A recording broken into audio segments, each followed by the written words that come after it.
Hello student, welcome back to our channel IPMAT by LPT. So हम 2023 के JIPMAT के quant के PYQ solve कर रहे हैं और ये हमारा नेक्स्ट पार्ट है। तो हम पहला क्वेश्चन देख लेते हैं। फर्स्ट क्वेश्चन क्या है? फर्स्ट क्वेश्चन है the number of integral solution of the equation. ये हमें कोई इक्वेशन दी हुई है, ठीक है। इसको सॉल्व कैसे करते हैं, इसका एक आइडिया क्या है, जब भी आपको इस तरह की टर्म देखने लगे Y plus one Y Y Y square plus one Y square, तो इनको सॉल्व कैसे करते हैं इसका आइडिया देख लो। क्या करेंगे हम, सबसे पहले लेट्स अज्यूम कर लेंगे Y plus one Y equal to T मान लो। एक जनरल वेरिएबल हमने अज्यूम कर लिया, क्योंकि ये अभी तक क्वाड्रेटिक इक्वेशन में कन्वर्ट नहीं है। हम क्या करेंगे, हम इसको क्वाड्रेटिक इक्वेशन में कन्वर्ट करेंगे। क्या कैसे करेंगे वो हम प्रोसेस देख रहे हैं, ठीक है। अगर हम दोनों तरफ स्क्वायर करते तो क्या बनेगा, इधर ए प्लस बी का होल स्क्वायर बन जाएगा। कितना हो जाएगा, A square plus B square plus two A B. Two A B का मतलब two into Y into one upon Y. ये कितना हो गया, टी स्क्वायर। इससे कैंसिल हो गया, तो basically Y square plus one upon Y square कितना आ गया, टी स्क्वायर माइनस टू। तो इसका मतलब क्या हुआ, ये जो हमारा रिप्रेजेंटेशन है ये कैसे कन्वर्ट हो जाएगा, 7t minus two T square minus two equal to 9। इस तरह से ये कन्वर्ट हो गया। अब ये क्वाड्रेटिक इक्वेशन दिख रही है, अब इसे सॉल्व कर सकते हैं हम आसानी से। सिंप्लीफाई कर लेते हैं, कर लो इसे। 7t minus two T square plus 4 equal to 9। तो 2t square minus 7t plus 5 equal to 0। इस तरह से ये कन्वर्ट हो गया, सिंप्लीफाई कर लिया हमने। इसके रूट कैसे निकालेंगे, -7 को ब्रेक कर लो। किस तरह ब्रेक करें, देखो मल्टीप्लाई करने पर 10 आना चाहिए और ऐड करने पर -7। तो कौन से नंबर है वो है -2t minus 5t plus 5 equal to 0। तो इस तरह से हमने ब्रेक कर लिया। अब इनको थोड़ा सिंप्लीफाई कर लो, क्या बनेगा, ये इस तरह से बन जाएगा। 2t कॉमन आ गया, इधर -1 कॉमन आएगा, -5 कॉमन आएगा, कितना बनेगा t माइनस 1। तो अल्टीमेट कितना हो गया, 2t माइनस 5 इक्वल टू और t माइनस 1 इक्वल टू 0। तो t की वैल्यू या तो आ गई 5/2 या फिर आ गई 1, ठीक है। मतलब y plus one by Y की जो वैल्यू है या तो आ गई 1 या फिर आ गई 5/2। अब देखो y plus one by y, इसके ऊपर आप याद रखो y plus one by Y की वैल्यू या तो ग्रेटर देन इक्वल टू 2 होती है या फिर y plus one by Y की value less than equal to -2 होती है। ये आप हमेशा याद रखो। ये कहाँ से आता है, ये AMGM वाली प्रॉपर्टी से आता है। जैसे कि अगर बाई पॉजिटिव है, लेट सपोज, तो बाई पॉजिटिव है तो a plus one by a always greater than equal to 2।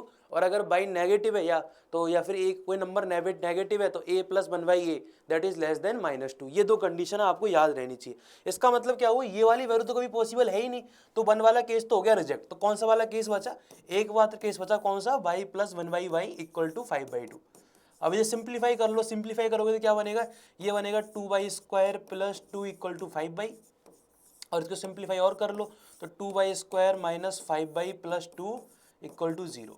तो अल्टीमेट क्या बन गया, 2y square minus 4y minus y plus 2 equal to 0। और यहाँ से हमारे पास ये बनेगा, y की वैल्यू आ गई हाफ और 2। तो क्वेश्चन ने क्या पूछा है, क्वेश्चन ने पूछा नंबर ऑफ इंटीग्रल सॉल्यूशन, मतलब वो वाले सॉल्यूशन बताने जो इंटीजर हो। तो कौन सा है, वो है ओनली 2। तो इसके कितने सॉल्यूशन ऐसे एग्जिस्ट करते हैं जो इंटीग्रल है, ओनली एक, कौन सा, 2 नंबर। समझ में आ गया। तो कितने सॉल्यूशन एग्जिस्ट कर रहे हैं इसके, एक सॉल्यूशन एग्जिस्ट कर रहा है, सॉल्यूशन कौन सा, 2, y इक्वल टू 2। समझ में आ गया। तो इस क्वेश्चन में 2 बार क्वाड्रेटिक इक्वेशन लगाइए और इसको आपको ये 2 आइडिया पता होने चाहिए। ये जो कंसेप्ट है ये पूरा आपको पता होना चाहिए, उसके बाद ये वाली चीजें आपको पता होनी चाहिए। समझ में आ गया कैसे करना था क्वेश्चन। नेक्स्ट क्वेश्चन की तरफ चलते। नेक्स्ट क्वेश्चन क्या, अगेन हमें 2 स्टेटमेंट दिए हुए, स्टेटमेंट फर्स्ट, स्टेटमेंट सेकंड। हमसे इनके बारे में कुछ पूछा हुआ है। पहला स्टेटमेंट क्या है, x square plus 3x plus 1 equal to x minus 2 का स्क्वायर। ये पूछा है क्वाड्रेटिक है या नहीं, तो हम इसको देखते ही बता सकते हैं क्वाड्रेटिक नहीं है। क्यों नहीं है, देखो इधर तो कुछ सिंप्लीफाई करना नहीं है। अगर हम इधर सिंप्लीफाई करेंगे राइट हैंड साइड में तो क्या बनेगा, a माइनस बी का होल स्क्वायर लगाना। कैसे होगा, x square minus 4x plus 4। मैं एक बार लिख भी देता हूँ, ये क्या हो गया, x square plus 3x plus 1। ये लेफ्ट हैंड साइड है, राइट हैंड साइड क्या हो जाएगा, x square minus 4x plus 4। अब ध्यान से देखोगे तो इससे कट गया, तो इसका मतलब क्या हुआ, इसका मतलब ये क्या मिला हमें, ये तो हमें वन वेरिएबल इक्वेशन मिल गई। वन वेरिएबल मतलब पावर 2 है ही नहीं, तो ये क्वाड्रेटिक इक्वेशन नहीं रही। तो मतलब पहला ऑप्शन तो बिल्कुल सही है कि भाई ये जो इक्वेशन है क्वाड्रेटिक इक्वेशन नहीं है। समझ में आ गया। नेक्स्ट क्या बोल रहा है, the nature of root of the quadratic equation are real and equal. तो एक क्वाड्रेटिक इक्वेशन हमें दी हुई है, उसके नेचर ऑफ रूट बात करनी। अगर नेचर ऑफ रूट की बात करते तो हम क्या निकालते, डिस्क्रिमिनेंट निकालते। डिस्क्रिमिनेंट मतलब बी स्क्वायर माइनस 4ac। अगर A X square plus B X plus C equal to 0 ये क्वाड्रेटिक इक्वेशन है, तो जो डिस्क्रिमिनेंट होता है वो क्या होता है, बी स्क्वायर माइनस 4ac। ठीक है। क्वेश्चन ने क्या बोला, हम निकाल लेते हैं वैल्यू, बताओ इसे b की वैल्यू कितनी, b की वैल्यू 2√3। तो 2√3 का स्क्वायर -4 इंटू 3 इंटू 1, तो ये कितना हो जाएगा, ये हो गया हमारे पास 12 माइनस 12 इक्वल टू 0, मतलब डिस्क्रिमिनेंट क्या आ गया, 0 आ गया। अगर डिस्क्रिमिनेंट 0 होता है तो क्या होता है, root are real and equal, ये वाली चीज आपको पता है, तो इसका मतलब क्या हो गया, ये वाला ऑप्शन भी सही है। इसका मतलब ऑप्शन 2 में दोनों की दोनों स्टेटमेंट ट्रू है, तो कौन सा ऑप्शन हो गया, both statement first and statement second are true. समझ में आ गया कैसे करना था, आसान क्वेश्चन एकदम। चलो नेक्स्ट क्वेश्चन की तरफ चलते। नेक्स्ट क्वेश्चन क्या कह रहा है, the total number of seconds in P weeks, P days, P hours and P minute. Basically calculation करवा रहा है, कैलकुलेशन कर लेते हम। क्या बोला है, पी वीक्स। सबसे पहले पी वीक में कितने डेज होते हैं, पी वीक में हमारे पास डेज हो गए, एक वीक में होता है 7 डेज, तो पी वीक्स में कितने डेज होंगे, 7 पी डेज होंगे। तो हमारे पास टोटल नंबर ऑफ डेज कितने आ गए पी वीक्स में, इतने। फिर हम एक एक चीज को सॉल्व करते जा रहे हैं। ये हो गया हमारे पास 7 पी डेज, ठीक है। फिर क्या बोला क्वेश्चन है, पी डेज की और बात करी, तो टोटल कितने डेज हो गए हमारे पास अभी तक, 8 पी डेज हो गए। क्लियर है, अभी हमारे पास आ गए 8 पी डेज, ठीक है। अब एक डेज में, वन डे में कितने आवर्स होते हैं, 24 आवर्स, तो बेसिकली ये कितना हो गया, 8 पी, यहाँ पे ले लेते हैं डेज हो गया ये कन्वर्ट। अब इसको कैसे लिखेंगे, 8 पी इंटू 24, ये हो गया आवर्स। अभी तक हम यहाँ तक पहुंचे, ठीक है। फिर ये तो इसके आवर्स है, फिर प्लस पी आवर्स हमें क्वेश्चन ने और दिए हुए, तो ये टोटल हमारे पास हो गए, इतने आवर्स हमारे पास आ गए। सिंप्लीफाई कर लो कितना आता है, सिंप्लीफाई करो कितना आएगा ये हमारे पास, ये हो गया हमारे पास को 8 से मल्टीप्लाई करोगे 3 और फिर 192 पी प्लस पी, तो ये आ गया अभी तक हमारे पास 193 पी आवर्स, ठीक है। कहाँ तक आ गए हम, अभी तक हमने आवर्स वाला डेटा कंप्लीट कर लिया, तो इसको सबको हमने अभी तक आवर्स में कन्वर्ट करके यहाँ तक आ गए।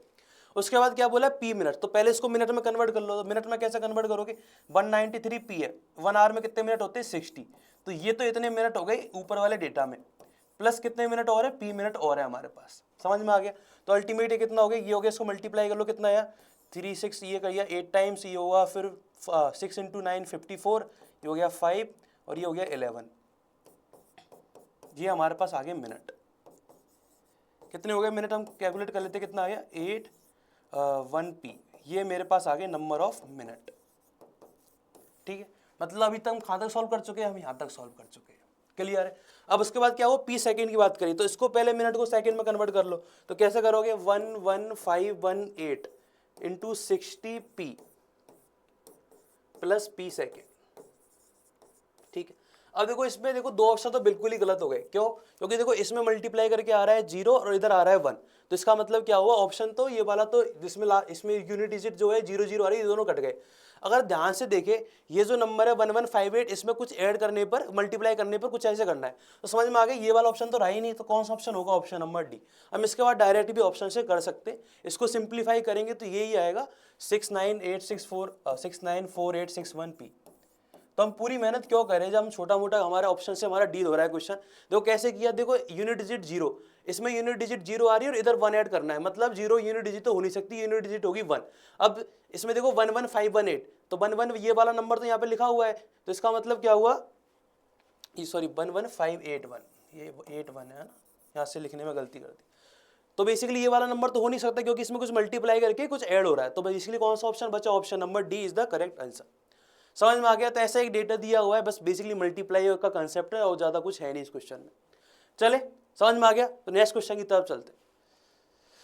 नेक्स्ट क्वेश्चन क्या है, के square minus 1 is divisible by 8 if के इज। तो देखो सबसे इसको ऑप्शन से डील कर सकते हैं। देखो अगर के इवन हुआ तो के इवन हुआ तो क्या होगा, के स्क्वायर भी इवन होगा, और इवन माइनस ऑड क्या होता है, ऑड होता है। तो अगर आपने किसी इवन नंबर में से ऑड को 1 को माइनस करोगे तो बेसिकली वो सिंपल सा रूल है, वो ऑड ही आने वाला है।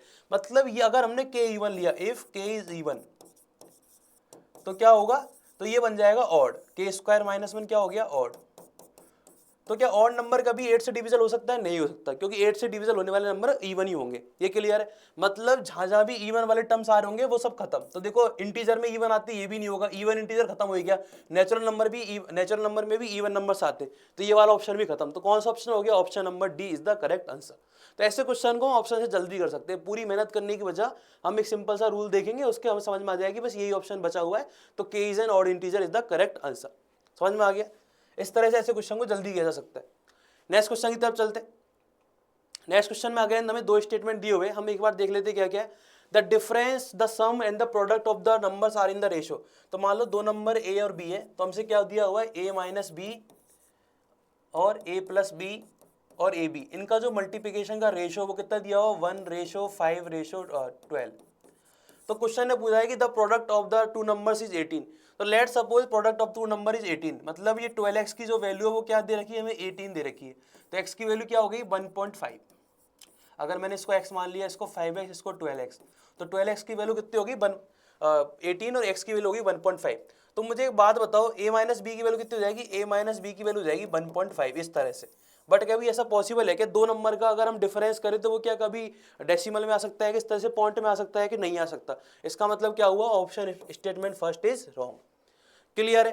क्वेश्चन ने क्या बोला नेक्स्ट में, the last digit in the decimal representation, तो मतलब बेसिकली 2 की पावर 91 को आपको डेसिमल रिप्रेजेंटेशन में कन्वर्ट करना है, मतलब एक प्रॉपर नंबर लिखना है और आपको लास्ट डिजिट निकालनी है। लास्ट डिजिट का मतलब क्या होगा, यूनिट डिजिट निकालनी है।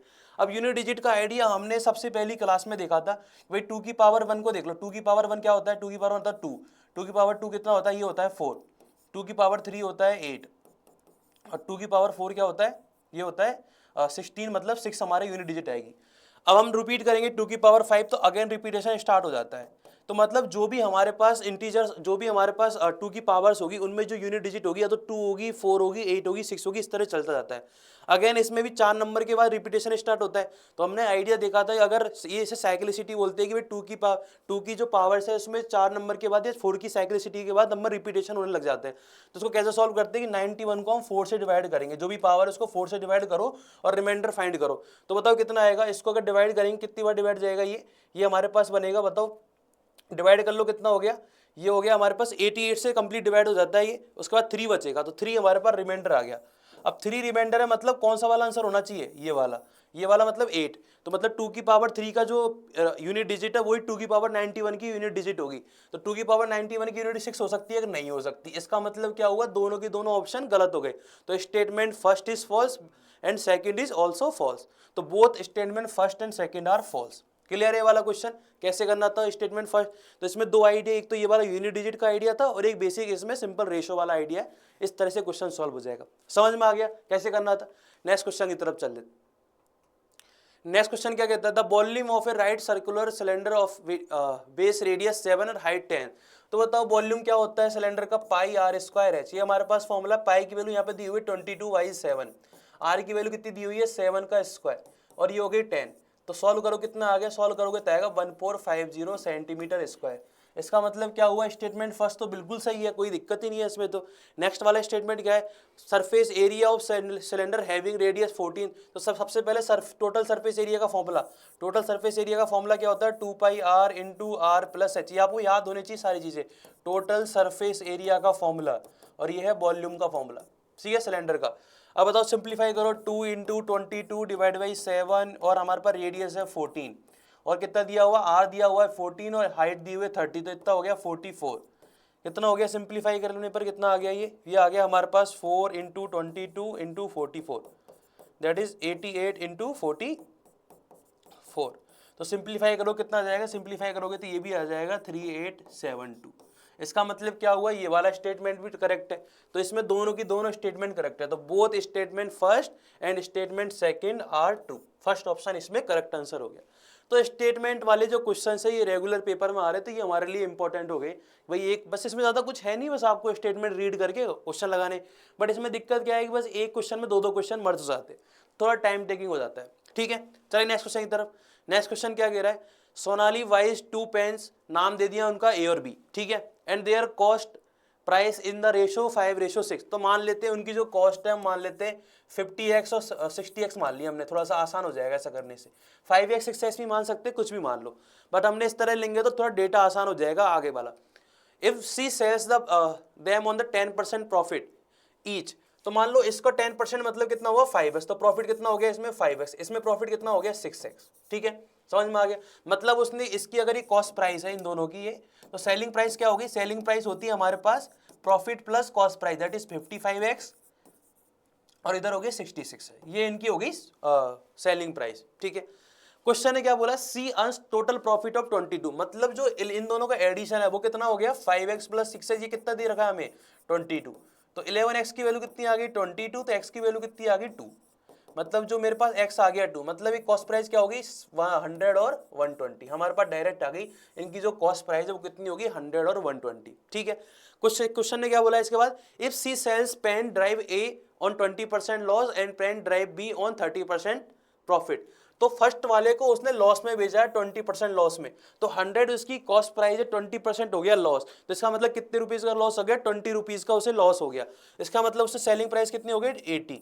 ओके, नेक्स्ट बताओ, नेक्स्ट क्या हुआ, उसने क्या किया, जो 120 वाला पेन था उसको 30% प्रॉफिट से सेल किया है। 30% प्रॉफिट से सेल करने का मतलब क्या है, 120 का 30% दैट इज 36, तो उसने 36 का वहां पे प्रॉफिट हुआ।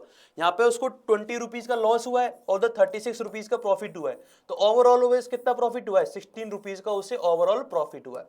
तो मतलब कौन सा ऑप्शन करेक्ट हो गया, option number A is the correct answer. समझ में आया कैसे करना है। चले, तो बेसिकली हमने इसमें करीबन 7 क्वेश्चन के आसपास देखे और आपको समझ में आ गए होंगे कि क्वेश्चन बेसिकली रिपीटेड फॉर्म में ही है। ठीक है, चलो नेक्स्ट पार्ट में मिलते हैं, बाय।